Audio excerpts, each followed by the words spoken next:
Hello guys. कैसे हो आप लोग? सब बढ़िया होंगे, सब अच्छे से होंगे। ठीक है, जाहिर सी बात है। नमस्कार है, वेलकम है, स्वागत है। वेरी गुड इवनिंग सभी को। आप देख पा रहे हैं लगातार हमारी क्लासेस। ठीक है। और कहाँ पर देख रहे हैं भाई? यूट्यूब चैनल पर, और जिसका नाम है सीजी कंप्यूटर्स रायपुर से लाइव देख पा रहे हैं। इंसानी हिस्ट्री की क्लासेस लगातार जारी है। पिछले कई क्लासों में हम बहुत सारी चीज़ों को हम कंप्लीट कर चुके हैं। जहाँ पर स्टार्टिंग में सिंधु घाटी सभ्यता देखें, वैदिक सभ्यता देखें, उसके बाद जैन धर्म, बौद्ध धर्म की बातें की थी। ठीक है। फिर मौर्य काल देखें, फिर जो है गुप्त काल देखें, फिर गुप्त काल मौर्य काल के बाद। ठीक है। आपके कुछ गुप्तोत्तर काल देखें, जैसे पुष्यभूति वंश, वर्धन वंश। उसके बाद हम यहाँ पर बात करने वाले हैं हिस्ट्री ऑफ साउथ इंडिया। ठीक है। साउथ इंडिया, दक्षिण भारत के जो इतिहास है, दक्षिण भारत के इतिहास है, जहाँ पर कृष्णा नदी से लेकर जो है वो जो है कावेरी नदी तक, कृष्णा से कावेरी नदी तक जो स्थान फैला हुआ है, वहाँ की हम बातें करेंगे। जहाँ पर आपको देखने को मिलेगा पल्ला वंश, चालुक्य वंश को भी तीन भागों में हम विभाजित करके पढ़ेंगे, जिसमें से वातापी के चालुक्य, वेंगी के चालुक्य, कल्याणी के चालुक्य। फिर आपको देखने को मिलेगा राष्ट्रकूट वंश। फिर देखने को मिलेगा आपको चोल वंश। ठीक है। चेर वंश, पांड्य वंश, इन सब की बातें करेंगे।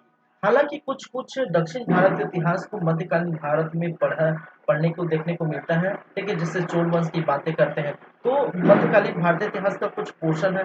तो मैं चाहता हूँ कि क्यों इसको मध्यकालीन में खींचे, क्यों इधर खींचे। ठीक है। एक नया हम बात करेंगे सीधा। ठीक है। दक्षिण भारत के इतिहास का एक अलग ही वो रहेगा। ठीक है। अलग ही जो है सिलेबस रहेगा। ठीक है, जिसको पूरा दक्षिण भारत के इतिहास में ही कंप्लीट करेंगे। नहीं हम प्राचीन में लक्ष्य देखेंगे, नहीं मध्यकालीन में देखेंगे। ठीक है। तो दक्षिण भारत के जो भी इतिहास में जो भी वंश होंगे, ठीक है, इनकी हम चर्चा करेंगे। ठीक है। तो आज का क्लास बहुत खास है, क्योंकि दक्षिण भारत के इतिहास में बहुत सारा कंफ्यूज जो है क्रिएट होता है। ठीक है। तो ध्यान से देखिए, ध्यान से पढ़िए, और स्टार्ट करते हैं आज की क्लास। चलिए।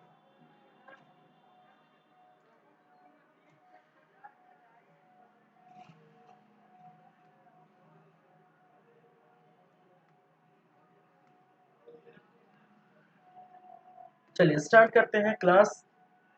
आज का जो हमारा जो टॉपिक है, वो है दक्षिण भारत का इतिहास।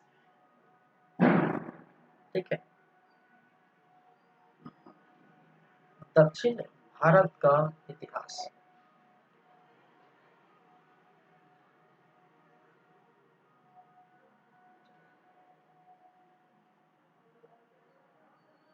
चलिए, दक्षिण भारत के इतिहास में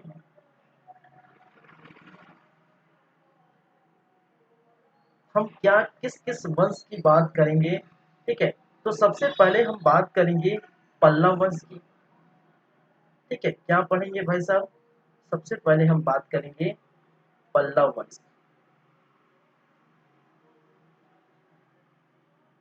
ठीक है। पल्लव के बाद चलेंगे चालुक्य वंश में। ठीक है।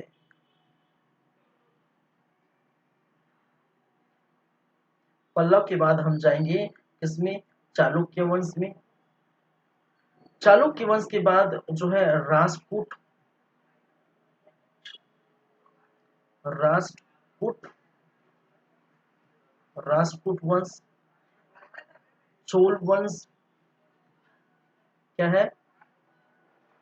चोला या चोल वंश, चोल वंश, या जिसको बोला जाता है चोला वंश।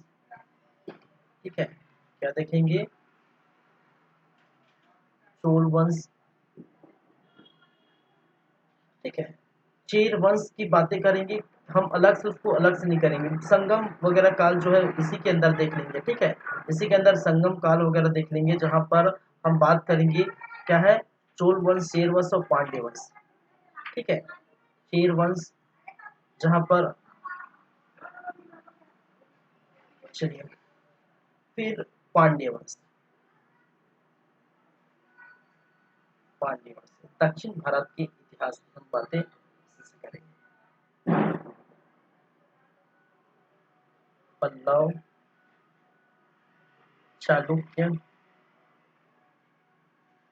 राष्ट्रकूट, चोल, चेर वंश, पांड्य वंश। ठीक है, इस चालुक्य वंश को हम तीन भागों में देखेंगे, तीन स्थानों पर इन्होंने क्या किया है, अपनी शासन व्यवस्था को, जो साम्राज्य को बढ़ाया था। ठीक है, एक कहा जाता है वातापी के चालुक्य। ठीक है, एक कहा जाता है वातापी के चालुक्य। वातापी के चालुक्य इसलिए कहा जाता है क्योंकि वातापी के स्थान पर, ठीक है, वातापी ने, इस शाखा ने क्या किया है, शासन किया।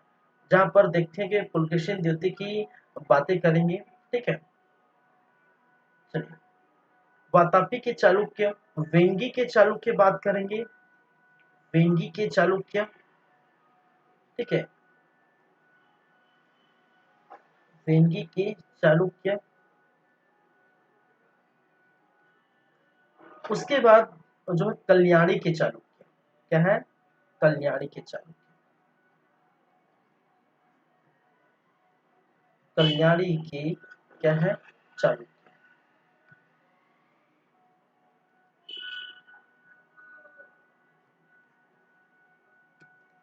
ठीक है, तो पहले से मैं बता देता हूं कि क्या क्या पढ़ना है आपको। ठीक है, दक्षिण भारत के इतिहास में आप पल्लव वंश, चालुक्य वंश, राष्ट्रकूट वंश, चोल वंश, चेर वंश, पांड्य वंश, ये हम बातें करेंगे।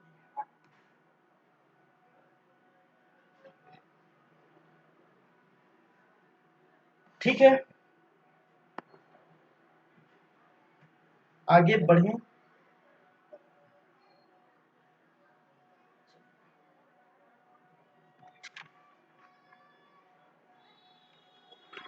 चलिए आगे बढ़ते हैं, बात करते हैं यहाँ पर कुछ चीजें देखने। अब देखिए ये जो स्थान है, ठीक है, ये जो वंश है वो किस किस स्थान पर जो है शासन करते थे, इसकी चर्चा हम कर लेते हैं। ठीक है, क्योंकि यहाँ पर बहुत सारे जो है बच्चों को, बहुत सारे स्टूडेंट्स को क्या होता है, कंफ्यूजन क्रिएट होता है। ठीक है, वो थोड़ा देख लेते हैं।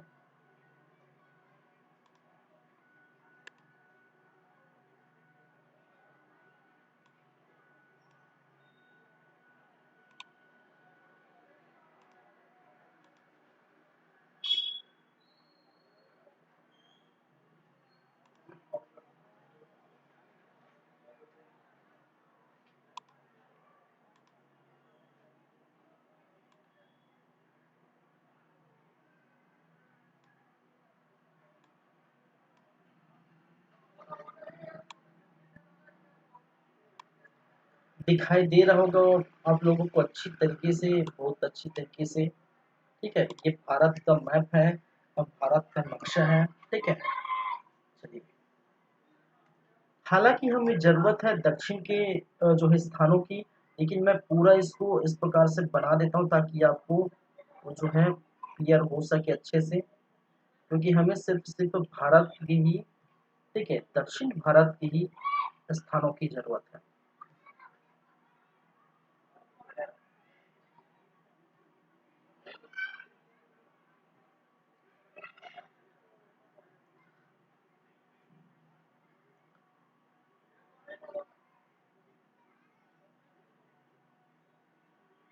ठीक है,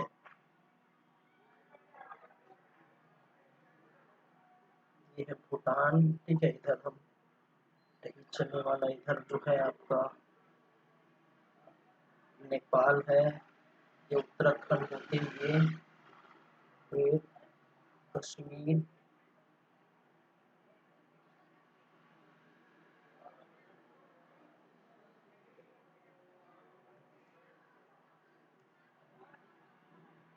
ठीक है। चलिए, तो सबसे पहले अगर हम बात करें पल्लव वंश की, तो पल्लव वंश का जो स्थान है वो आपको कहाँ से देखने को मिलता है। ठीक है, ये वाला स्थान है आपका तमिलनाडु का क्षेत्र है, ये आंध्र प्रदेश है, ये आपका उड़ीसा है। ठीक है, ये छत्तीसगढ़ है हमारा, ये क्या है आपका, सीधी है। ठीक है, तो देखिए, इस तरफ हम बात करें तो पल्लव की हम बात करें तो पल्लव जो है, जो दक्षिणी, अगर बोल, ठीक है, दक्षिण के जो आंध्र प्रदेश है, दक्षिण के जो आंध्र प्रदेश है और उत्तर के जो, क्या है भाई साहब, तमिलनाडु है, इसी स्थान पर पल्लव का शासन देखने को मिलता है। ठीक है, किस स्थान पर, इसी स्थान पर पल्लव का शासन देखने को मिलता है। ठीक है, तो उसको मैं इस प्रकार से लिख देता हूँ, यहाँ पर है पल्लव वंश। ठीक है, क्या है, पल्लव वंश। ठीक है, वंश की अच्छे से चर्चा करेंगे, बातें करेंगे। और ये कहाँ पर, ठीक है, जो है दक्षिणी, दक्षिणी आंध्र प्रदेश, आंध्रा, ठीक है, दक्षिणी आंध्रा एवं उत्तरी तमिलनाडु, उत्तरी जो तमिलनाडु है, तमिलनाडु, ठीक है, दक्षिणी आंध्र और उत्तरी तमिलनाडु के स्थान पर क्या देखने को मिलता है कि पल्लव वंश। और पल्लव वंश यहाँ पर राजधानी जो बनाएंगे, ठीक है, राजधानी बनाएंगे भी देखेंगे फिलहाल। ठीक है, कहाँ पर, कांचीपुरम, ठीक है, जिसको कहा जाता है कांची या कांचीपुरम। ठीक है, क्या कहते हैं, कांची या इसको कांचीपुरम कहते हैं। ठीक है, चलिए ये बातें हो गई। अगर बात करें,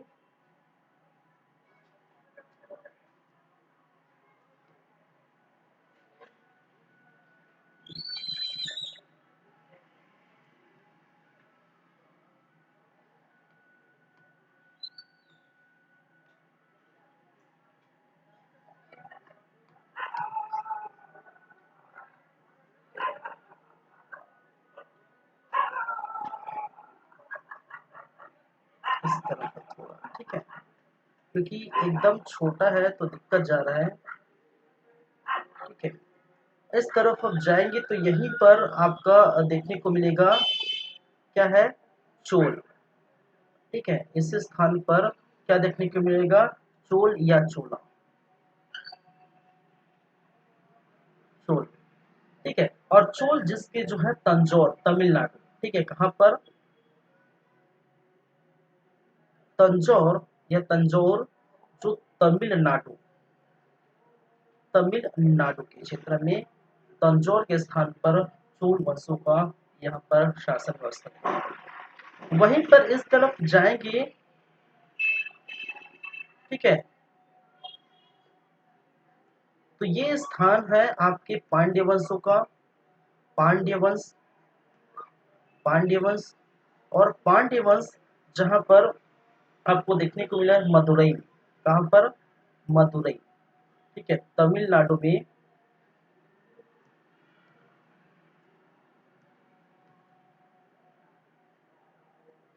तमिलनाडु के आसपास जो है मदुरई। फिर इसी स्थान पर आप जाएंगे इधर, जो केरल के आसपास, ठीक है, और केरल के आसपास जाएंगे तो यहाँ पर आपको दिखेंगे चीर वंश। कौन सा वंश भाई साहब, चीर वंश। जहाँ पर केरल पर ये क्या करते हैं, का स्थान था, इसलिए इनको केरल पुत्र भी कहा गया है। ठीक है, इनको केरल पुत्र के नाम से भी जाना जाता था। ठीक है, चेर वंश को, चेर वंश को केरल पुत्र, क्योंकि केरल में ये निवास करते थे। वहीं पर कर्नाटक के आसपास जो क्षेत्र में आप देखेंगे, कर्नाटक के आसपास के क्षेत्र में यहाँ पर जो चालुक्य वंश है उसमें से वातापी के चालुक्य, ठीक है, वातापी के चालुक्य, कभी कभी इसको बादामी के चालुक्य भी कहा जाता है, जो कि बीजापुर कर्नाटक में देखने को, बीजापुर, ठीक है, कहाँ पर, कर्नाटक, कर्नाटक।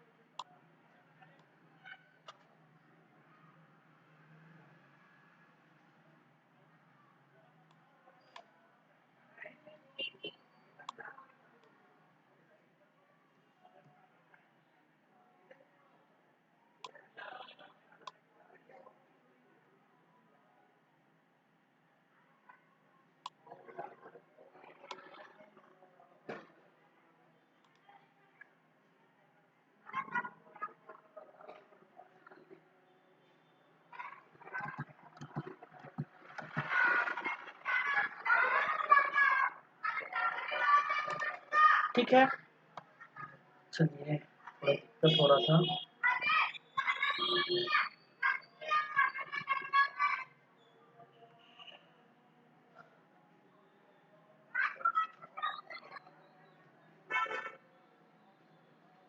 कहाँ पर? कर्नाटक पर। कर्नाटक पर आपको क्या देखने को मिलेगा?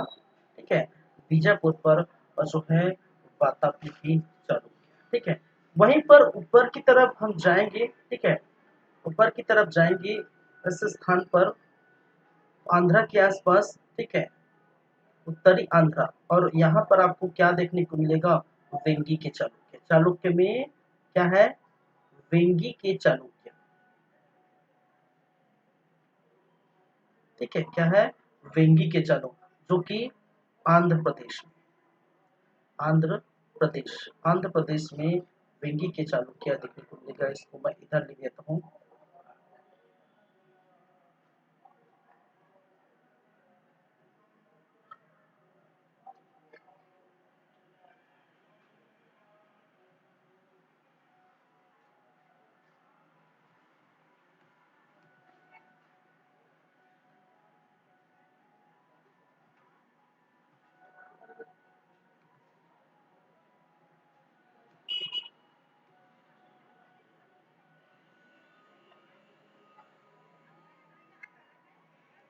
वेंगी की चालुक्य कहाँ पर?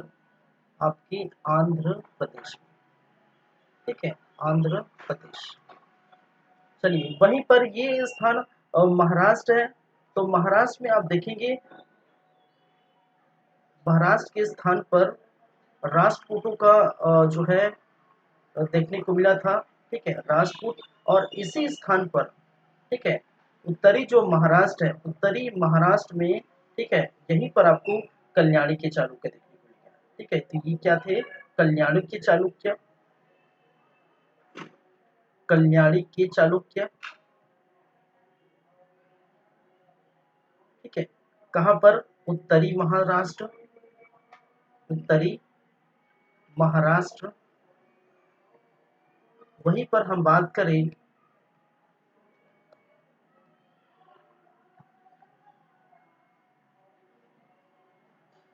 तो राष्ट्रकूट वंशों का, और राष्ट्रकूट कहाँ पर देखने को मिला था? राष्ट्रकूट वंश, और राष्ट्रकूट वंश दक्षिणी जो है ये महाराष्ट्र के पास। ठीक है, कहाँ पर? महाराष्ट्र। ठीक है, और महाराष्ट्र में मान्य खेड़ा, मान्य खेड़ा। ठीक है, कहाँ पर? महाराष्ट्र।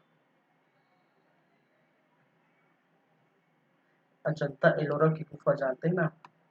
ठीक है, वो देखिए। ठीक है, चलिए।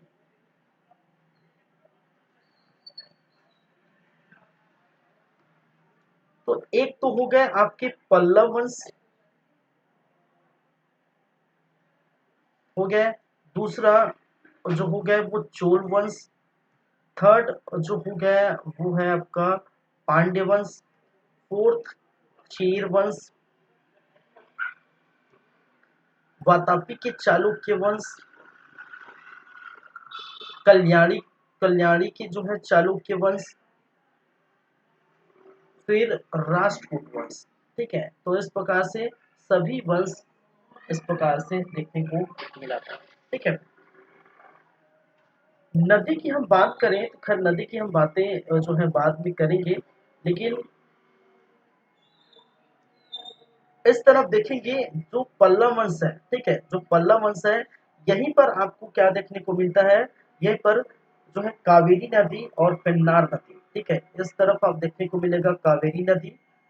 ठीक है, ये कावेरी, ये दक्षिण पेन्नार, ये उत्तरी पेन्नार। ठीक है, ये है पेन्नार, पेन्नार नदी। इस तरफ जो है ये भी पेन्नार है, ये वो जो है दक्षिणी पेन्नार है, ये उत्तरी पेन्नार है। ठीक है, ये भी क्या है? ये पेन्नार है। इस तरफ देखेंगे तो आपकी जो है कावेरी नदी, कावेरी नदी देखने को मिलेगा। ठीक है, इधर जाएंगे तो यहीं पर जो है कृष्णा नदी है। ठीक है, क्या है? ये कृष्णा नदी। कृष्णा नदी, और कृष्णा नदी, ठीक है, और यहाँ पर इस तरफ से तुंगभद्रा नदी, ठीक है, ये वाला जो लाइन है ये क्या है, तुंगभद्रा नदी, तुंगभद्रा नदी, ठीक है। इसके नीचे पांड्य वंशों के आसपास जो इसके नीचे जो इस नदी है, ठीक है, इस नदी को हम बोलते हैं वेंगई नदी, ठीक है, वेंगई नदी, ठीक है। तो इस प्रकार से होच पोच हो गया जो भी है, ठीक है। तो अलग से मैं इसको समझाऊंगा कि हर जितने भी वंश आएंगे उनके आसपास की नदी का क्षेत्र, उसके आसपास के जो है राज्यों का क्षेत्र, उसके आसपास की कुछ और बातें अगर होगी तो उसकी हम चर्चा करेंगे, ठीक है।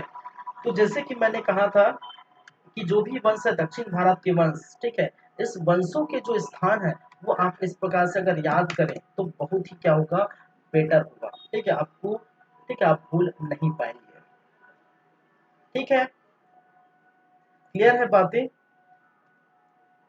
आगे बढ़े, चलिए। और आगे की बातें हम किसके बारे में करेंगे भाई साहब, आगे की बातें हम करेंगे सबसे पहले पल्लव वंश की, ठीक है, पल्लव वंश,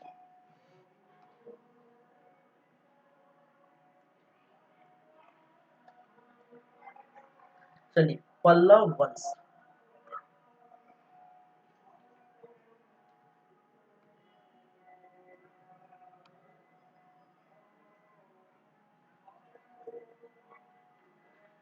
चलिए पल्लव वंश में हम क्या बात करेंगे, कहने का मतलब क्या क्या देखेंगे, मैं पहले से ये तय कर देता हूँ, पहले से ये बता देता हूँ क्या क्या पढ़ेंगे। किसी वंश के बारे में अगर हम पढ़ रहे हैं तो उसको मैं पहले से बता देता हूँ, ठीक है।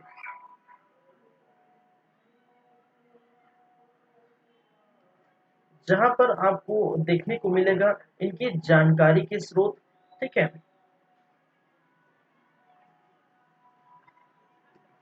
तो सबसे पहले इनके भाई साहब परिचय देख लेंगे, ठीक है।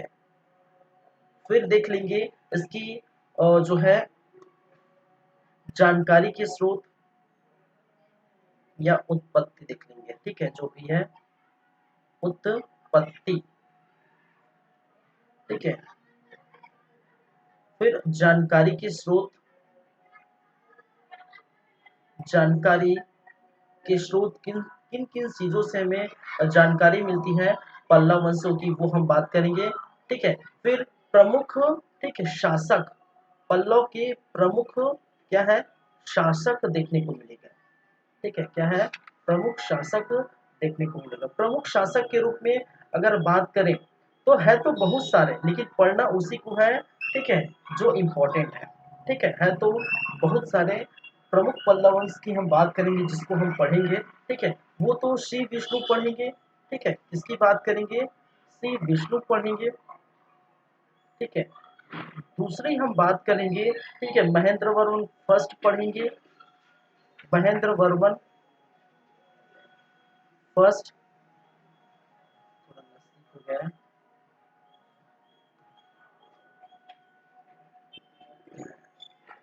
महेंद्र वर्मन फर्स्ट हम देखेंगे। फिर हम देखेंगे नरसिंह वर्मन फर्स्ट, नरसिंह वर्मन फर्स्ट, और उसके बाद जो देखेंगे वो नरसिंह वर्मन द्वितीय, नरसिंह वर्मन क्या है, द्वितीय, ठीक है। इस प्रकार से हम बातें करेंगे, ठीक है, ये चार प्रमुख जो है शासक की बातें करेंगे। उसके बाद हम प्रमुख शासकों की चर्चा हो जाएगी, तो प्रमुख शासकों की बाद हम कुछ पल्लव चालुक्य संघर्ष की बातें करेंगे, ठीक है। यहाँ पर पल्लवों के साथ चालुक्यों का संघर्ष लगातार जारी रहता है, ठीक है, क्या है, पल्लव, जिसको पल्लव चालुक्य संघर्ष कहा जाता है, ठीक है, पल्लव चालुक्य संघर्ष के नाम से जाना जाता है, पल्लव चालुक्य संघर्ष कहा गया है, ठीक है। उसके बाद इनकी प्रशासन व्यवस्था में हम चलेंगे, ठीक है, प्रशासन व्यवस्था देखेंगे, इनकी प्रशासन क्या है, प्रशासन व्यवस्था।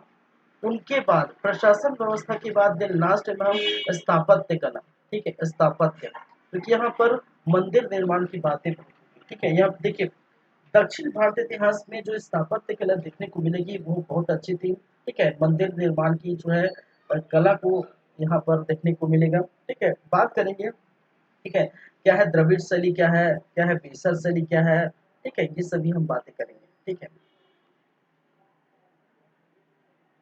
कौन कौन से मंदिर किस समय किस स्थान पर बनाया गया था, किस शासक द्वारा।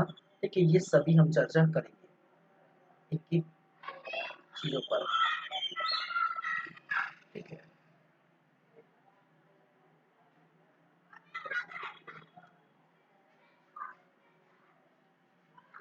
चलिए, हालांकि हमें बहुत सारे शासकों की, देखिए मैं यहाँ पर सीधा लिख ही देता हूँ पूरा शासक के नाम। ठीक है, हम पढ़ेंगे उसी को जो जरूरत होगा। ठीक है,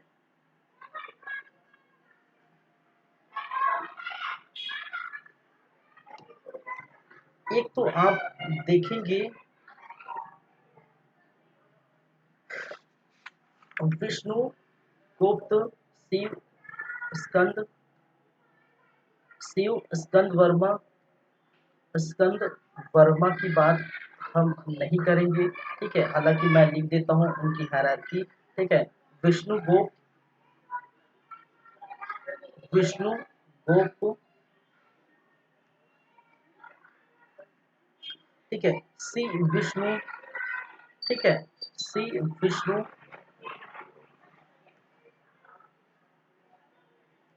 Mahendra Varman first, Mahendra Varman first, Narasimha Varman first,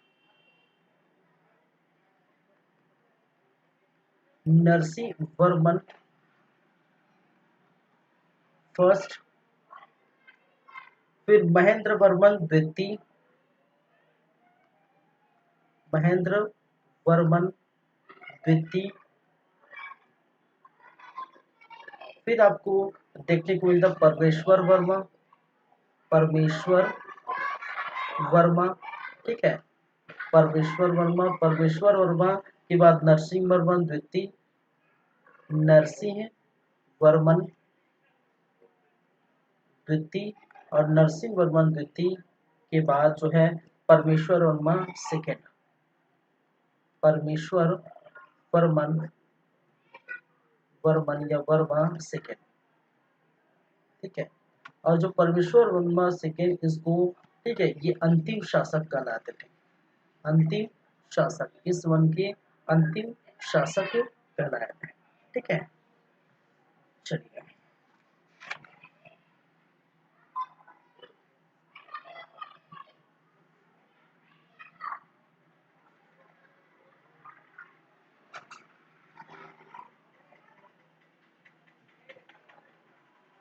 ठीक है, तो ये जितने आप देख पा रहे हैं, जितने शासकों की लिस्ट आप देख पा रहे हैं, ये शासक कहाँ के हैं भाई, पल्लव वंश की क्या है, शासक के लिस्ट है।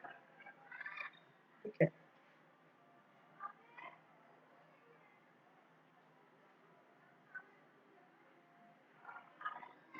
चलिए, क्या है, ये पल्लव वंश के शासकों की क्या है, लिस्ट है।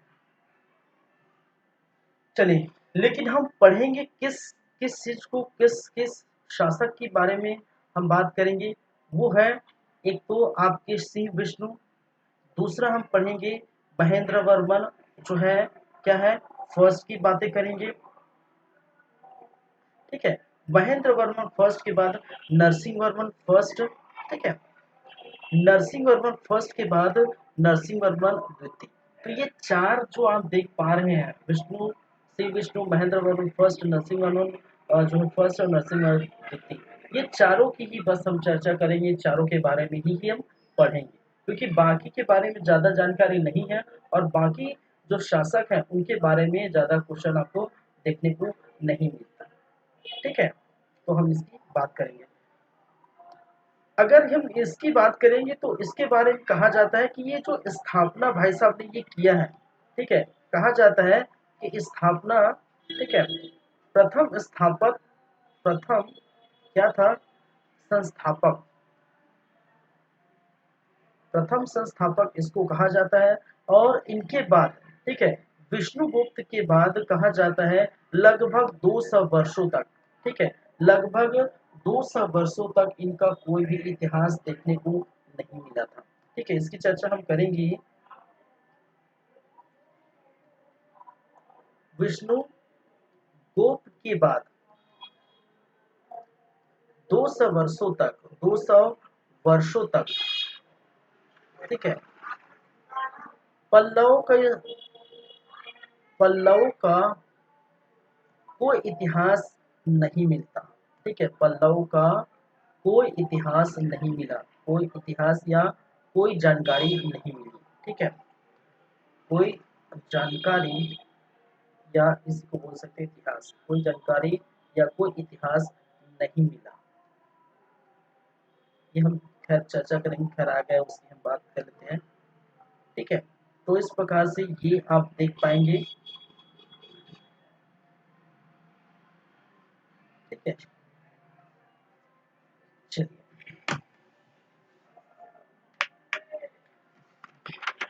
आगे बात करते हैं। सबसे पहले हम देखेंगे इनके परिचय। ठीक है,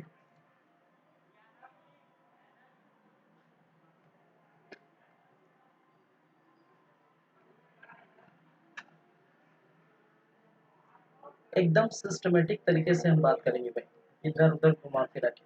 ठीक है, चलिए देखिए समय काल अगर हम बात करें, ठीक है, समय काल, ठीक है, समय या वर्ष काल, तो ये जो समय है, ये जो वर्ष है, वो छठी शताब्दी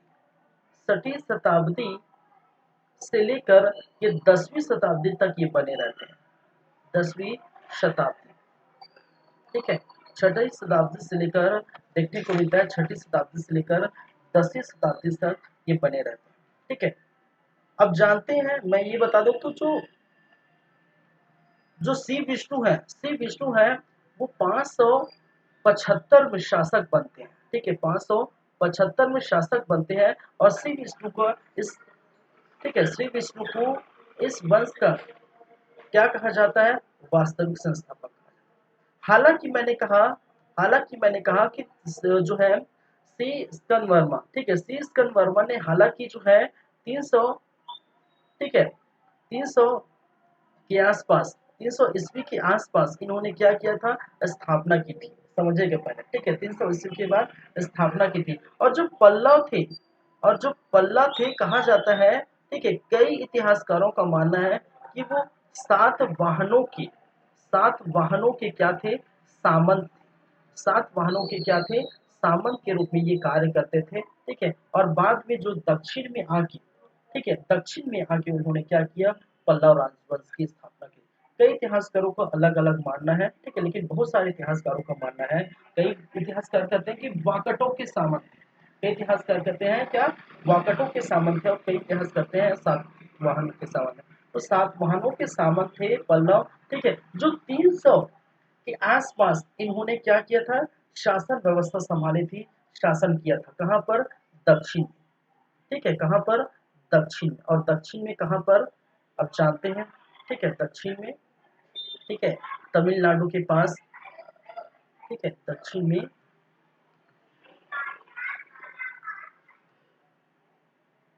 दक्षिण भारत का क्या है, राजवंश के बन गया है। पहले वो जो सातवाहनों के क्या कराते हैं, सामन कराते हैं। और इसमें से मैंने कहा था कि जो स्थापना करता है, ठीक है, जो स्थापना किया था, और वो कौन था, ये शिव विष्णु, ठीक है, शिव स्कंद स्कंद वर्मा। ठीक, इन्होंने क्या किया था, स्थापना किया था, कहने का मतलब है प्रथम शासक। उनके बाद जो आते हैं, मैंने कहा विष्णुगुप्त, उनके बाद जो आते हैं विष्णुगुप्त। और विष्णुगुप्त के समय ही, ठीक है, विष्णुगुप्त के समय ही क्या देखने को मिलता है कि इस समय समुद्रगुप्त का क्या होता है, समुद्रगुप्त का दक्षिण भारत अभियान। ठीक है, अब जानते हैं समुद्रगुप्त का दक्षिण भारत अभियान हम पढ़े हैं। ठीक है, समुद्रगुप्त का दक्षिण भारत अभियान, ठीक है, वो हम पूरा चर्चा करेंगे। समुद्रगुप्त का दक्षिण भारत अभियान, और दक्षिण भारत अभियान के अंतर्गत जब ये समुद्रगुप्त आते हैं, तो आपको पता होगा ये छत्तीसगढ़ में भी आए थे और छत्तीसगढ़ में नलवंशी शासक वाकाटक वंश शासक था, जहां पर उन्होंने व्यागराज को और महेंद्र को हराया था और व्यागराज को हराकर व्याघ्रहंता की उपाधि धारण की थी। ठीक है, और इसी समय जब दक्षिण भारत अभियान पर ये आते हैं, दक्षिण भारत पर अभियान पर आते हैं, तो विष्णुगुप्त को क्या किया जाता है, विष्णुगुप्त को क्या करते हैं, ये समुद्र पराजित करते हैं। ठीक है, और इनके बाद जब पराजित हो गए, ये पूरी तरह से ध्वस्त हो जाते हैं।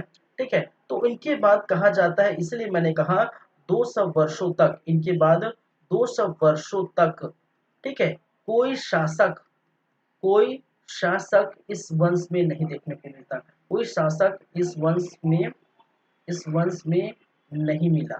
ठीक है, नहीं मिला कहने का मतलब इस वंश की जानकारी कभी भी, ठीक है, 200 वर्षों तक नहीं मिली। ठीक है, तो लगभग 300 ईसा पूर्व में, ईस्वी में ये देखने को मिलता है। उसके बाद, ठीक है, जो इसके बाद जो आएंगे, ठीक है, सी विष्णु, मैंने कहा इसके बाद जो आएंगे क्या है, सी विष्णु। और सी विष्णु जिन्होंने 575 ईस्वी में उन्होंने क्या किया है, राजपाट संभाला है, शासन क्या है, शासन की गद्दी पर बैठा, शासन की गद्दी पर ये बैठते हैं, और शासन की गद्दी पर बैठते हैं, इसी को, ठीक है, इसी को वास्तविक संस्थापक कहा गया है। वास्तविक क्या है, संस्थापक माना गया है, वास्तविक संस्थापक कहा गया है। समझ रहे मेरी बातें, क्या बोल रहा हूँ, क्या कह रहा हूँ? ठीक है,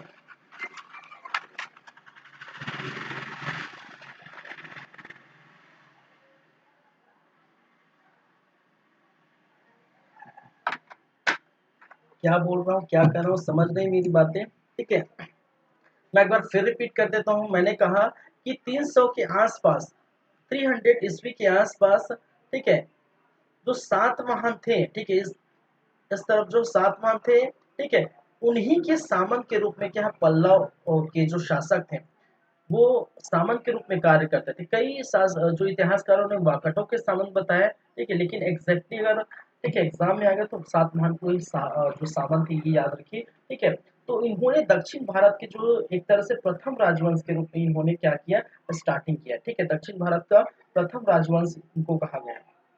और इनकी जो स्थापना है, ठीक है, दक्षिण भारत में आपको जो है जो दक्षिणी आंध्र प्रदेश और उत्तरी तमिलनाडु के आसपास इसको देखने को मिलेगा। शिव स्कंद वर्मा ने क्या किया था, शिव स्कंद वर्मा ने ही क्या है, स्थापनाकर्ता किया था। ठीक है, और जिनके बारे में मैंने कहा था, ठीक है, इनके बाद कुछ समय तक ये रहते हैं, उसके बाद विष्णु गोप आते हैं, और विष्णु गोप के समय समुद्रगुप्त का दक्षिण अभियान हुआ था, और इनको पराजित मिली थी किसको, विष्णुगुप्त को। उसके बाद इनके बाद 200 वर्षों तक, इनके समय के बाद, ठीक है, विष्णुगुप्त के बाद पल्लव वंश में 200 वर्षों तक कोई शासक नहीं नजर आए।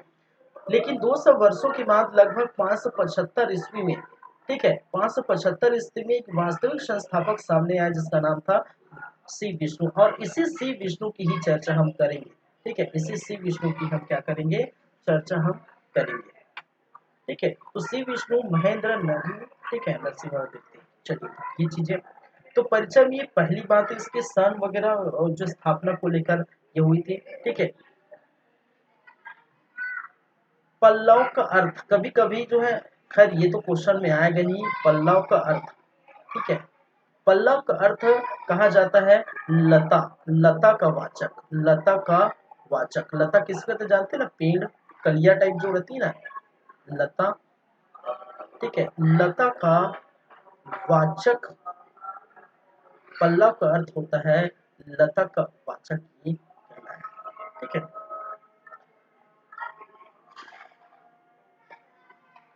चलिए, इनका स्थान क्या था भाई, पल्लव का स्थान, ठीक है, उत्तरी उत्तरी दक्षिणी आंध्र प्रदेश। ठीक है, पहले दक्षिणी आंध्र प्रदेश, ठीक है, दक्षिण आंध्र प्रदेश से उत्तरी जो है तमिलनाडु। ठीक है, दक्षिणी आंध्र आंध्र से लेकर उत्तरी तमिलनाडु। ठीक है, तमिलनाडु पर इनका क्या था, स्थान देखने को मिला था। ठीक है, ये स्थान देखने को मिला था जो हमने बताया।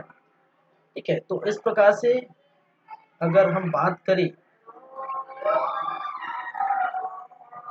ठीक है,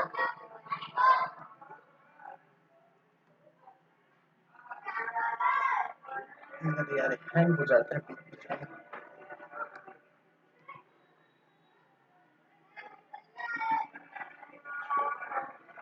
चले, हमें इसकी ही जरूरत है। ठीक है, तो जैसे कि मैंने यहाँ पर प्रॉपर सभी के बारे में मैंने बताया था एक साथ, तो हौच पौच हो गया जो भी है, तो मैं यहाँ थोड़ा सा ये बता देता हूँ।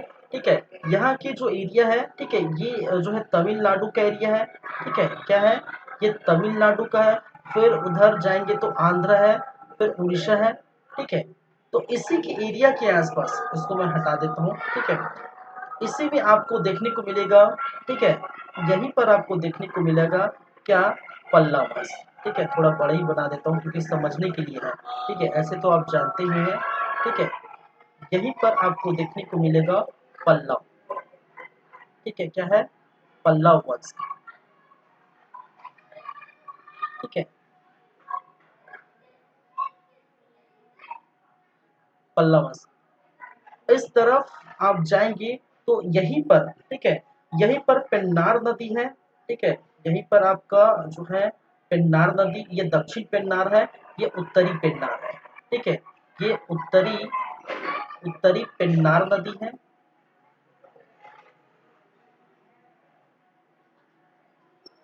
ये दक्षिणी पेन्नार नदी है, दक्षिणी पेन्नार नदी। ठीक है, चलिए, इस तरफ बहता है आपका कावेरी नदी, कावेरी नदी। ठीक है, क्या है, कावेरी नदी। तो कहा जाता है कि कावेरी, ठीक है, कावेरी और किस नदी के बीच में, ठीक है, कावेरी नदी और पेन्नार नदी के बीच में। ठीक है, इस तरफ क्या है, पेन्नार नदी है। ठीक है, पेन्नार,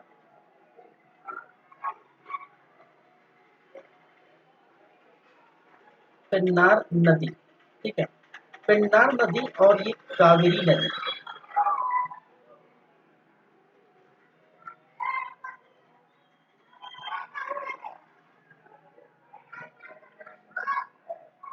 कावेरी नदी और पेन्नार नदी और इसी कावेरी नदी के बीचों बीच बीच में जो देखने को मिलेगा वो क्या था, वो पल्लव। ठीक है, क्या है, पल्लव, क्योंकि ये दक्षिण पेन्नार है। ठीक है, ये कावेरी नदी है, और इधर यहीं पर चोल रहेंगे, यहीं पर पांड्य रहेंगे। इसकी बातें हम, इसकी चर्चा हम बाद में अलग से ही करेंगे।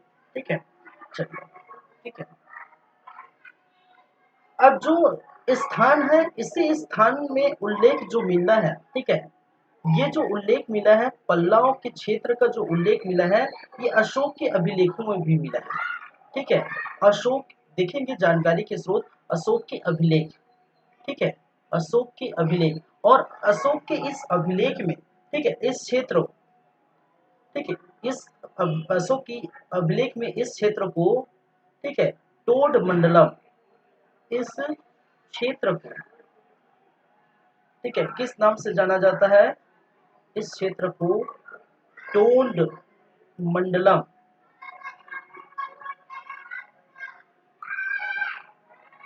से जानते हैं, से जानते हैं। ठीक है, यह जाना जाता है, नाम याद रख लिए। ठीक है, याद रख लीजिए। ठीक है, अशोक के अभिलेख में इस क्षेत्र का उल्लेख मिलता है। ठीक है, इस क्षेत्र का उल्लेख मिलता है, इस क्षेत्र का, पल्लव वंश के क्षेत्र का उल्लेख मिलता है अशोक के इस अभिलेख में। और अशोक के इस अभिलेख में पल्लव वंश को, ठीक है, पल्लव वंश को किस नाम से जाना जाता है, पल्लव वंश को टोंड मंडलम के नाम से जाना जाता है।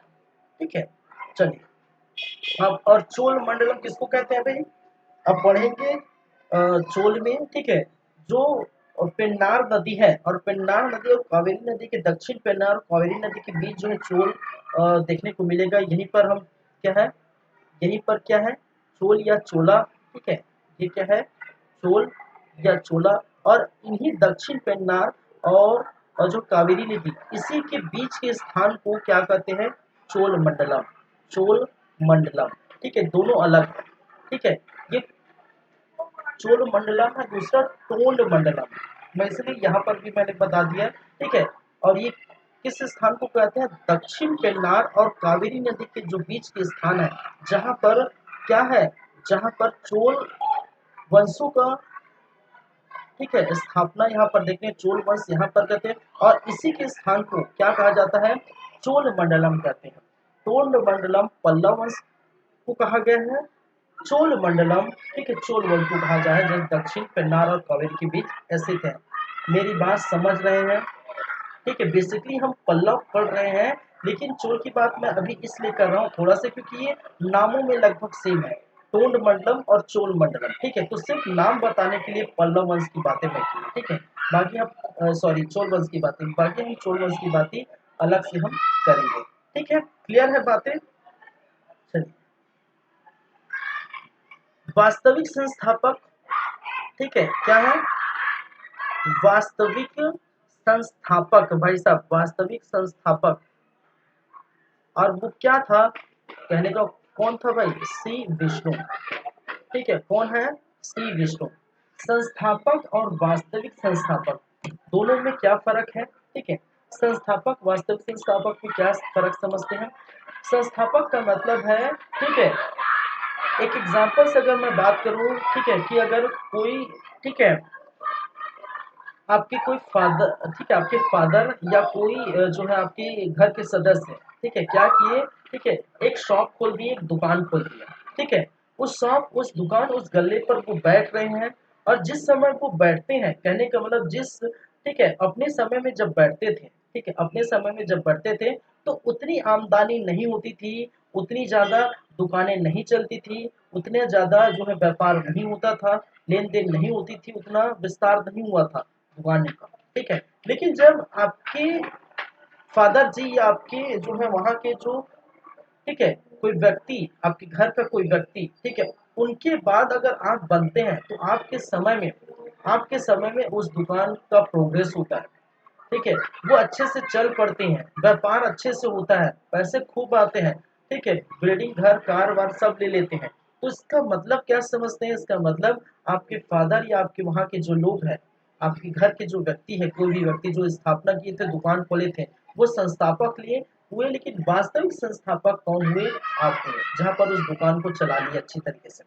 तो उसी प्रकार शासन प्रशासन में ये भी देखने को मिलता है कि जो जो साम्राज्य की स्थापना करती है, जो वंश की स्थापना करती है, वो तो करती है, लेकिन वास्तविक संस्थापक उस शासक को कहा जाता है कि उनके समय में हर वो क्षेत्र में विकास देखने को मिलेगा, चाहे वो जो है प्रशासनिक व्यवस्था के क्षेत्र में है, चाहे सैन्य व्यवस्था के क्षेत्र में है, चाहे सामाजिक व्यवस्था के क्षेत्र में, चाहे धार्मिक व्यवस्था के क्षेत्र में, चाहे वो राजनीतिक व्यवस्था के क्षेत्र में, चाहे वो साहित्य के क्षेत्र में, ठीक है, कोई भी, ठीक है, अच्छे अच्छे जो क्षेत्रों में विकास, अच्छी अच्छी विकास हुआ है, ठीक है, राज्य का विस्तार हुआ है, वहाँ की जनता आपसे खुश है, ठीक है, तब हम कह सकते हैं, उसको हम क्या कहते हैं? वास्तविक संस्थापक कहते हैं। तो संस्थापक और वास्तविक संस्थापक में, ठीक है, ये अंतर है, याद रखिए, ठीक है। चलिए, ये बातें। अब भाई साहब की राजधानी क्या थी? राजधानी, ठीक है। अरे यार, यहाँ के बच्चे बहुत परेशान करते हैं, क्या बताऊं मैं, ठीक है। वास्तु जो राजधानी क्या है? कांचीपुरम। क्या है भाई साहब? कांचीपुरम। क्या है? कांचीपुरम इसकी राजधानी है, ठीक है। और कांचीपुरम, या फिर इसको कांची भी कहा जाता है, ठीक है, कांचीपुरम, या इसको कहा जाता है कांची, ठीक है। और जो कहाँ पर है? तमिलनाडु पर। कहाँ पर? तमिलनाडु पर स्थित है ये स्थान। चलिए,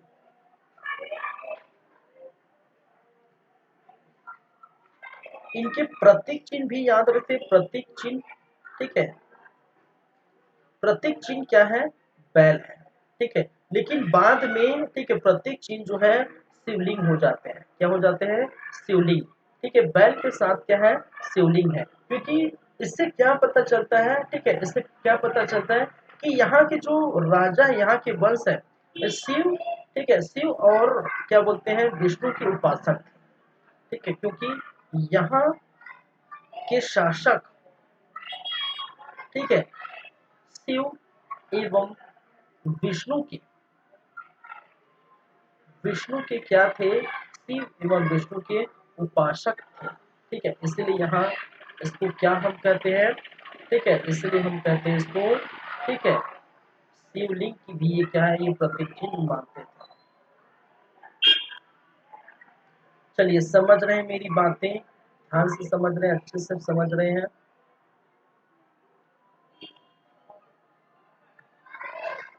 ठीक है।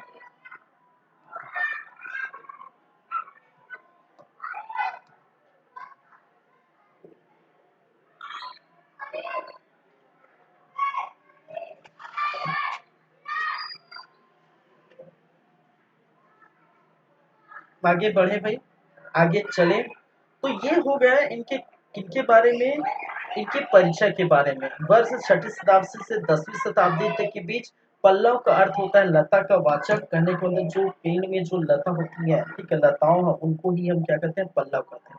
इस स्थान दक्षिण आंध्र प्रदेश से उत्तरी जो तमिलनाडु है, ठीक है, दक्षिण आंध्र प्रदेश से उत्तरी तमिलनाडु के क्षेत्र को, ठीक है, वहां के क्षेत्र को क्या है, पल्लव वंश कहते हैं, ठीक है, वहां पर देखने को मिलता है, ठीक है।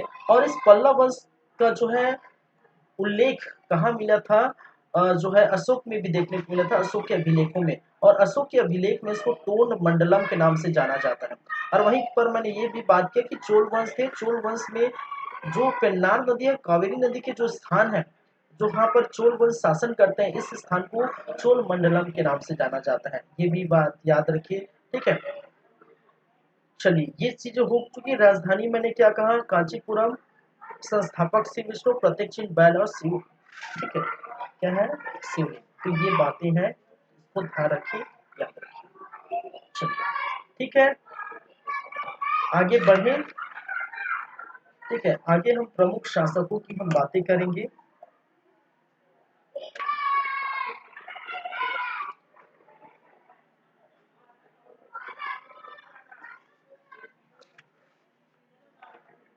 चलिए लेकिन 2 मिनट का ब्रेक लेते हैं, ठीक है, फिर बातें करेंगे।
चलिए आगे बढ़ते हैं, आगे की बातें, आगे की कहानी हम करते हैं।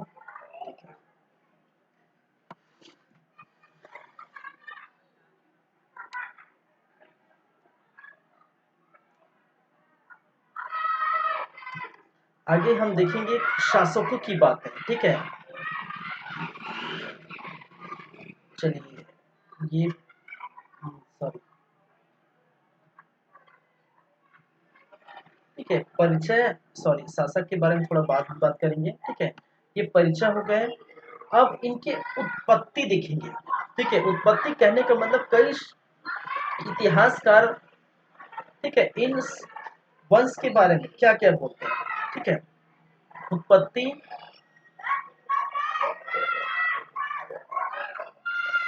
इसको हम बोल सकते हैं पल्लव की उत्पत्ति, ठीक है।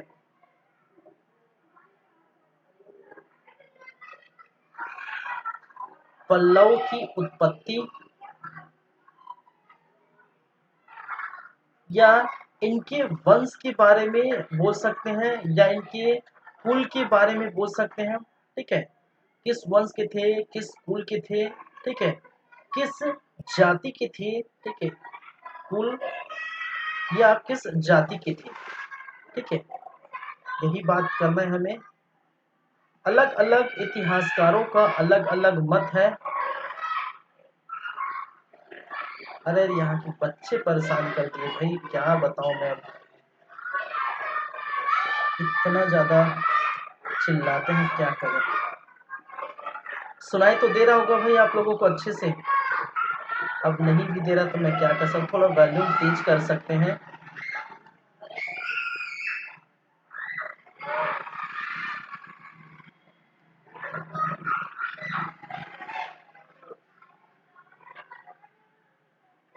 चलिए उत्पत्ति की हम बात करेंगे, ठीक है। तो किसी ने पल्लवों को छत्री कह के पुकारा है भाई साहब, ठीक है। छत्री कह के पुकारा है, ठीक है। किसी ने इनको क्या कहा है, छत्री कहा है। किसी ने वाकटक वंशों का वंशज कहा है। किसी ने वाकटक वंशों का वंशज कहा है, ठीक है। किसी ने इसको क्या कहा है, छत्री कहा है। किसी ने वाकटक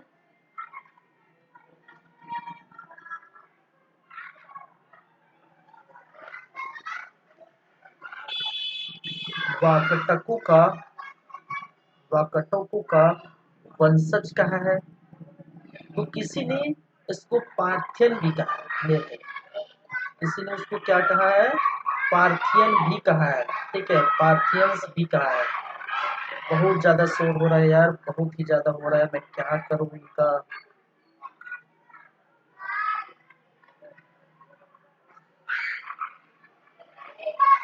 ठीक है,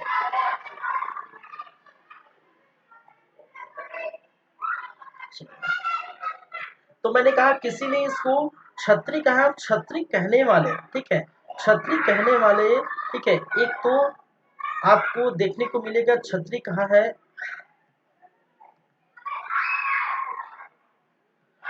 तालकुंड शिलालेख में। किसमें भाई साहब, तालकुंड क्या है वो हम देखेंगे जब आएगा बातें इसके अंतर्गत, ठीक है।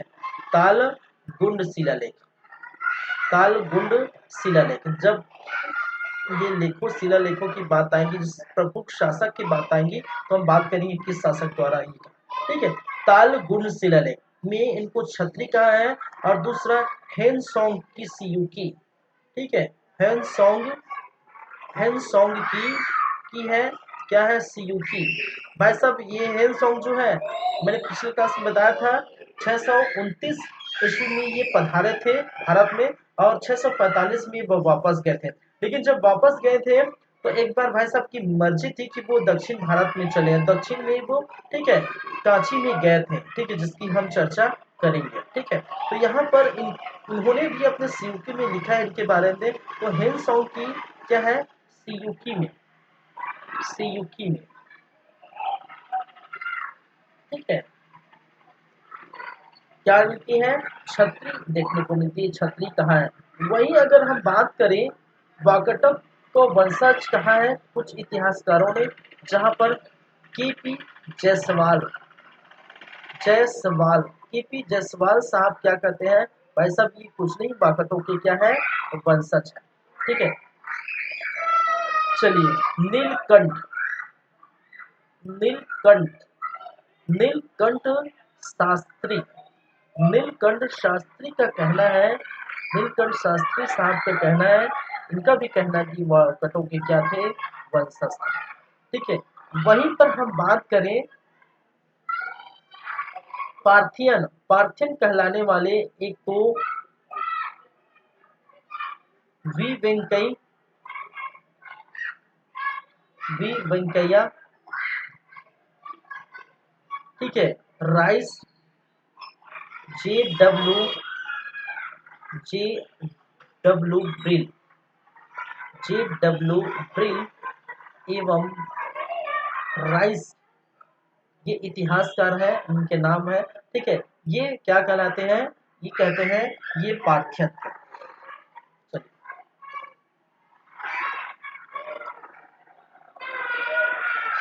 देखिए पार्थियन वंश किस वंश को कहा जाता है, पार्थियन वंश उस वंश को कहा जाता है, ठीक है, जो ऐसे वंश जो सिंधु नदी के पास, ठीक है, सिंधु नदी या और जो पश्चिम भारत पर निवास करते हैं, ठीक है, ऐसे शासक या ऐसे वंश, ठीक है, ऐसे वंश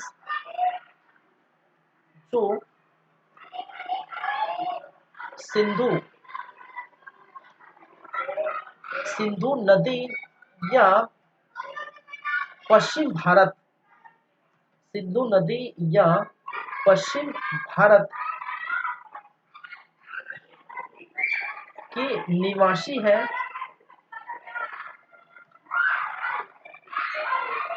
उसे पार्थियन कहते हैं, उसे क्या करते हैं, पार्थियन कहते हैं, ठीक है, पार्थियन पार्थियंस कहते हैं, ठीक है, पार्थियन कहते हैं। तो ये तीनों भाई साहब का ये मानना है, ये तीनों का कहना है कि ये जो पार्थियन थे, ठीक है, ये सिंधु या फिर पश्चिम भारत के से ये क्या किए थे, आए थे, पश्चिम भारत से क्या किए थे, आए थे, ऐसा मानना है किनका, इन तीनों का, ठीक है। तो जो भी है,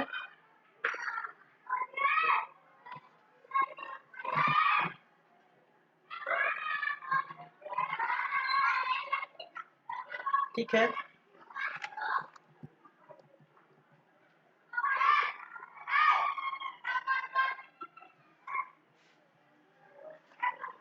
ठीक है, क्लियर है बातें। तो छत्री कहने वाले जो है कौन है वो देख लीजिए, ठीक है, वाकटों के वंशज कौन कहे गए, ठीक है, पार्थियन किसने कहा है, ठीक है, ये देख लीजिए। और पार्थियन का मतलब क्या होता है, ऐसे वंश जो सिंधु नदी या पश्चिम भारत के निवासी है उसे पार्थियन कहते हैं, ठीक है, याद रखिए। तो यहाँ से आया है, तो छत्री किसने कहा है भाई, तालपूर्ण शिलालेख में छत्री इनको कहा है पल्लवों को, ठीक है, हिलसॉन्ग के सीयूकी में भी इनको छत्री का वंशज कहा है, वाकटकों का वंशज केपी जायसवाल साहब और नीलकंठ शास्त्री कहते हैं, वही पार्थियन जो वे वेंकैया और जे डब्ल्यू ब्रिल जो है और राइस, ये तीनों मिलकर पार्थियन कहते हैं। पार्थियन का मतलब होता है ऐसे वंश जो सिंधु नदी या पश्चिम भारत के निवासी है, उसको हम क्या कहते हैं, पार्थियन कहते हैं। बातें क्लियर है, ठीक है, क्लियर है बातें। तो हो गया आपका जो है परिचय देख लिए, उत्पत्ति की बातें देख लिए, ठीक है, या फिर वंशज की बातें। अब बात करेंगे जानकारी के स्रोत, ठीक है, क्या बात करेंगे कि आखिरकार इनकी जानकारी हमें कहाँ कहाँ से मिलती है, ठीक है, पल्लव वंश राजवंश यहाँ पर थे, दक्षिण भारत पर निवास कर रहे थे, तो इनकी जानकारी हमें कहाँ कहाँ से मिलती है, उनकी हम चर्चा करेंगे, ठीक है।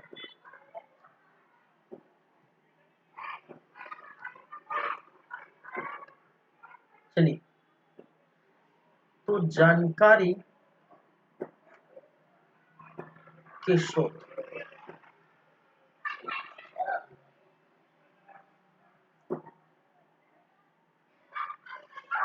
चलिए जानकारी के स्रोत हमें कहाँ कहाँ से मिलती है, इसकी बातें हम करेंगे, ठीक है।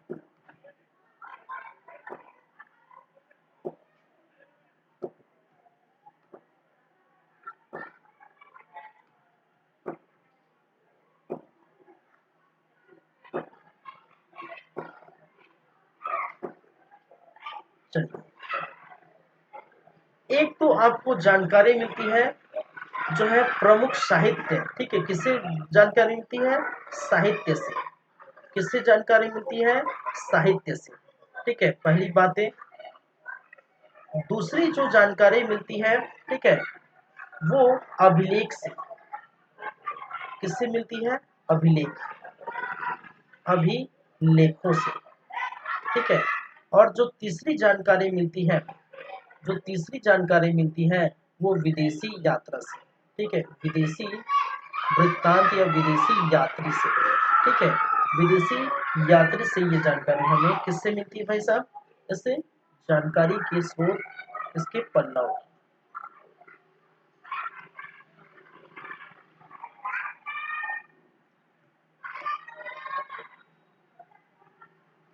अभिलेख या ताम्रपत्र, ताम्रपत्र।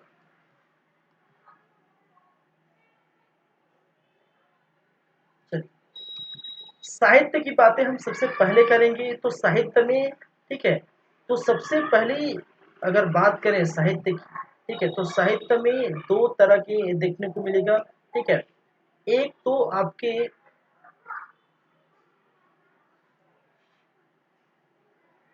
साहित्य में पहला संस्कृत के साहित्य, ठीक है, क्या है?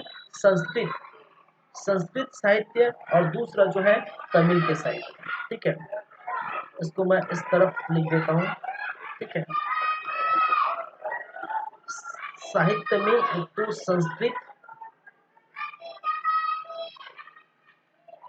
संस्कृत, ठीक है, और संस्कृत के साहित्य में अगर आप देखेंगे तो एक है, ठीक है, अवंती सुंदरम कथा, ठीक है, क्या है? अवंती सुंदरम कथा, अवंती सुंदरम कथा, क्या है भाई साहब? अवंती सुंदरम कथा। और अवंती सुंदरम कथा का जो राइटर है, वो लिखने वाला है, वो है शोडल, ठीक है, क्या है? शोडल। अवंती सुंदरम कथा किन्होंने लिखा है?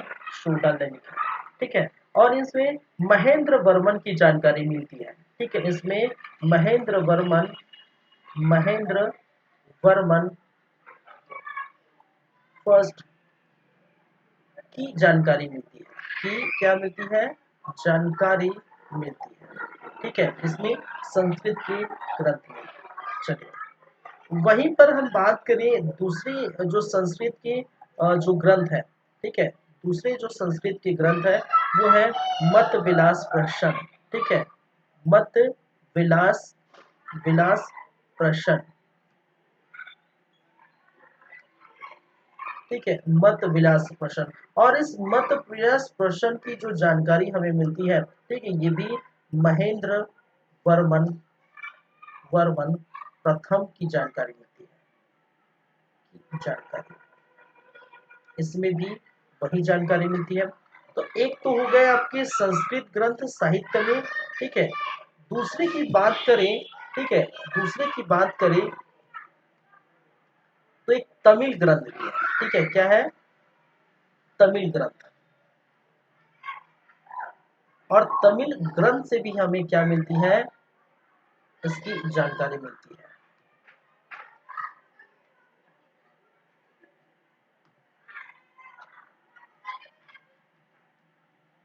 तमिल ग्रंथ,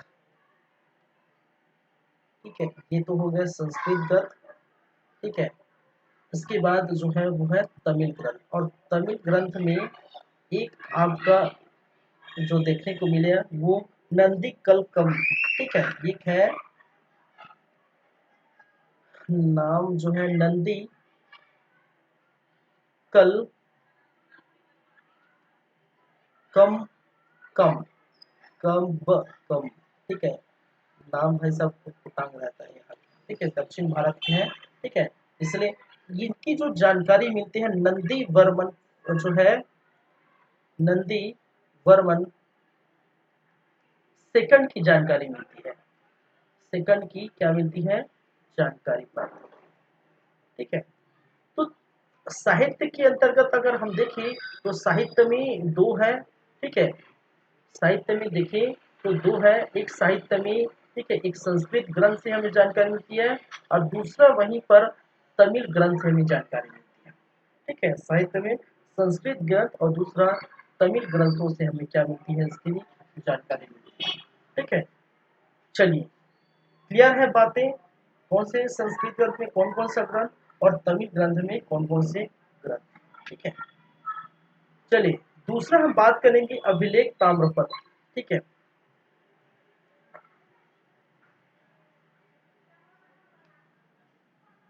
दूसरी बात है, जानकारी हमें लिखती है अभिलेख या क्या है ताम्रपत्र से।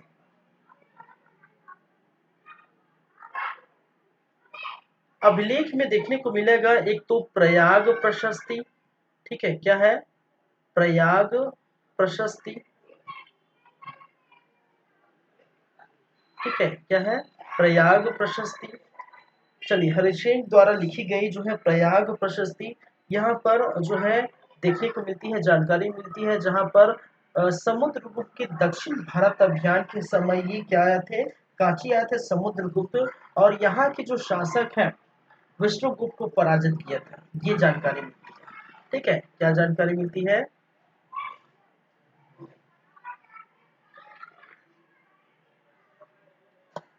चलिए, कि समुद्रगुप्त अपने दक्षिण भारत अभियान, ठीक है, क्या है दक्षिण भारत अभियान के तहत, समुद्रगुप्त अपने दक्षिण भारत अभियान के तहत, ठीक है, दक्षिण भारत अभियान के तहत कांची आए हुए थे, क्या थे, कांची आए थे, एवं यहाँ के शासक एवं पल्लव शासक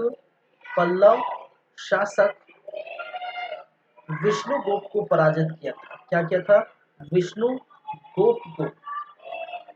क्या किया था, पराजित किया था, पराजित किया था, ठीक है, ये जानकारी था। प्रयाग प्रशस्ति के बारे में आप जानते हैं, प्रयाग प्रशस्ति, ठीक है, जो हरिशेख द्वारा लिखी है, और समुद्रगुप्त के बारे में, ठीक है, जो लिखा हुआ है वो एरन अभिलेख और प्रयाग प्रशस्ति में समुद्रगुप्त की जानकारी प्राप्त होती है, समुद्र के बारे में जानकारी मिलती है। गुप्त वंश का सबसे महान और सबसे प्रतापी शासक समुद्र, जिसकी जानकारी प्रयाग प्रशस्ति और एरन अभिलेख से मिलती है। और इसी प्रयाग प्रशस्ति में कहा गया है कि समुद्रगुप्त भाई साहब जब दक्षिण भारत अभियान में आए थे, तो दक्षिण भारत अभियान के अंतर्गत वो कांची आए थे, और कांची में, ठीक है, पल्लव वंश के जो शासक थे उस समय, शासक जो है स्टार्टिंग में, ठीक है, स्टार्टिंग के जो शासक है विष्णुगुप्त, उसी शासक को ये पराजित किया था। और जानते हैं, मैंने बताया, इसी विष्णुगुप्त के बाद जब इसके पूरा धराशायी हो गया इसका साम्राज्य, उनके बाद 200 वर्षों तक पल्लव के कोई भी शासक नजर नहीं आया, पल्लव का कोई भी इतिहास देखने को नहीं मिला था। ठीक है, क्लियर है बातें। तो प्रयाग प्रशस्ति से इनकी जानकारी मिलती है पहली। दूसरी बातें, ठीक है, दूसरी बातें ताल गुण शिलालेख, यहाँ पर भी क्या है, ताल गुंड शिलालेख, क्या है, शिलालेख,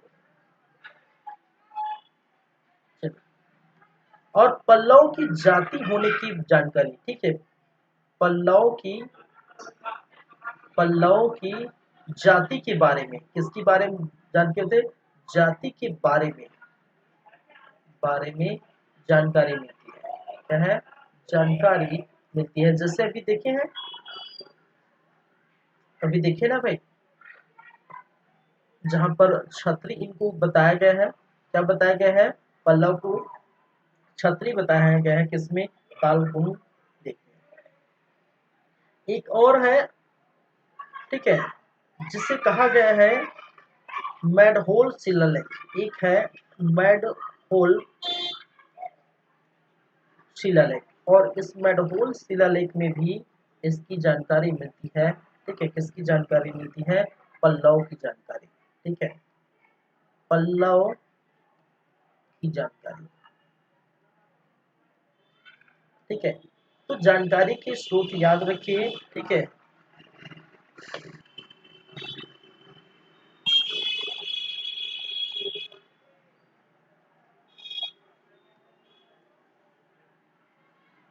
ये अभिलेख ताम्रपत्र से जानकारी मिली भाई साहब, ठीक है। तीसरे विदेशी यात्री, ठीक है, क्या है, विदेशी यात्री, क्या है, विदेशी यात्री,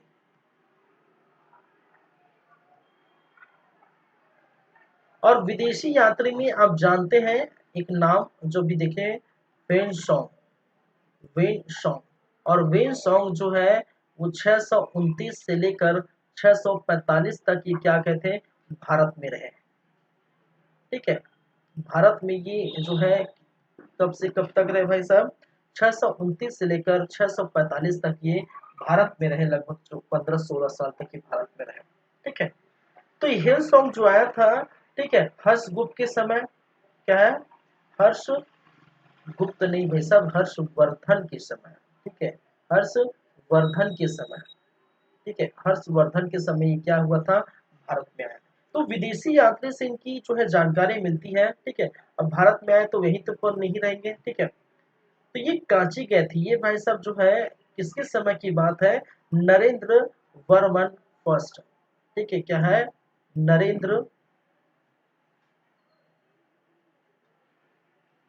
वर्मन फर्स्ट। नरेंद्र वर्मन फर्स्ट किस समय कहाँ गए थे, कांची की यात्रा की थी। और इस कांची को उन्होंने क्या है,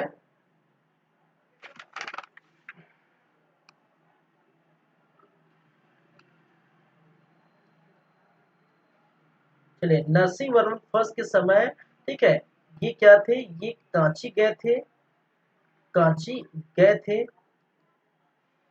एवं, ठीक है, कांची को कांची को कांचीपुरम कहकर संबोधित किया। कांची को कांचीपुरम कहा था। ठीक है भाई साहब, जो भी कह दो, ठीक है, इन्होंने यही कहा था। चलिए, एक बात, दूसरी बात ये है, ठीक है, पहली बात तो ये है कि इसके समय थे, दूसरी बातें हैं, ठीक है, जो नरसिंह वर्मन है, ठीक है, नरसिंह वर्मन को इन्होंने, ठीक है, इस वंश का सबसे महानतम या और प्रतापी शासक कहा। ठीक है, नरसिंह वर्मन को इन्होंने, ठीक है, पल्लव वंश का, ठीक है, सबसे महानतम एवं प्रतापी शासक बताया। प्रतापी शासक बताया है। ठीक है, तो विदेशी यात्री में एक ही थे भाई साहब हेंसोंग, जो इतने समय हर्षवर्धन के समय ये जो है भारत आए थे। ठीक है, जो क्या थे, चीनी यात्री थे। ठीक है, क्या थे, चीनी यात्री। चीनी यात्री, यात्रियों का राजकुमार इसी को कहा जाता है। नीति का पंडित, यात्रियों का राजकुमार, इस जरेसा का शाक्य मुनि। ठीक है, सभी कह रहे हैं। ठीक है, हेंसोंग। चलिए, और हेंसोंग की जो रचना है, ठीक है, वो सीयूकी,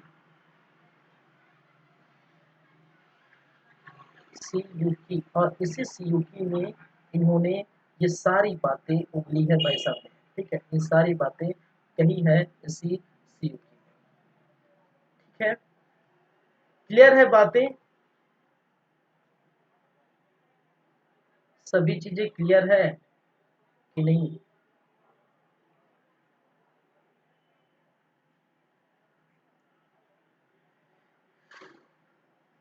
है, तो क्लियर है तो अच्छी बात है। चलिए फिर आगे चले, आगे बढ़े। तो ये हो गया बातें, ठीक है, पल्लव के वंश की बातें हो गई थी। ठीक है, और इसमें कहाँ पर थे यार, चलिए, हाँ, परिचय हो गया था, उत्पत्ति। ठीक है, इनके उत्पत्ति कहने का मतलब किस वंश से ये ताल्लुक रखते हैं, किस जाति से रखते हैं, जानकारी के स्रोत हम अभी जस्ट देखे हैं।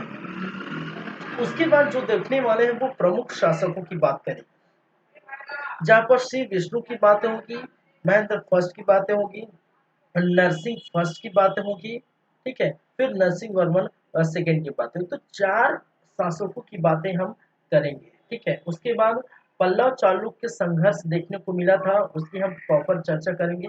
प्रशासन व्यवस्था देखेंगे, और स्थापत्य कला के जहाँ पर मंदिर वगैरह निर्माण निर्माण हम देखने को मिलेगा। ठीक है, क्या देखेंगे, स्थापत्य कला देखेंगे। चलिए,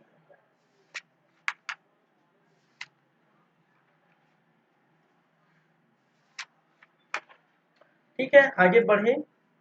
आगे बढ़ेंगे कहने का मतलब है अब जो है समय जो है इसको यहीं पर रखते हैं। ठीक है, फ्रेश माइंड से अच्छे से फिर से हम प्रमुख शासकों की एक एक चर्चा करेंगे। ठीक है, प्रमुख शासकों के बारे में हम बात करेंगे। तो आज की क्लास बेसिकली हम यहीं पर रखते हैं। ठीक है, और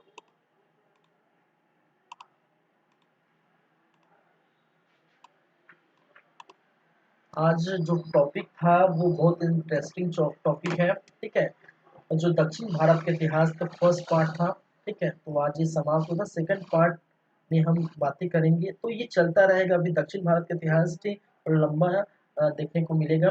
10-12 वीडियो में ये कंप्लीट होगा, तो आराम से हम देखेंगे, एक एक वर्ष की हम बातें करेंगे। ठीक है, जिनमें पूरा वर्ष यहाँ पर आपको देखने को मिलेगा। ठीक है, आगे बढ़े कहने का मतलब चले। ठीक है, चलिए नेक्स्ट टाइम हम नेक्स्ट क्लास में हम पार्ट 2 लेके आएंगे इसका। तब तक के लिए आप देखते रहिए हमारा यूट्यूब चैनल। और आप जानते हैं इस यूट्यूब चैनल का नाम क्या है?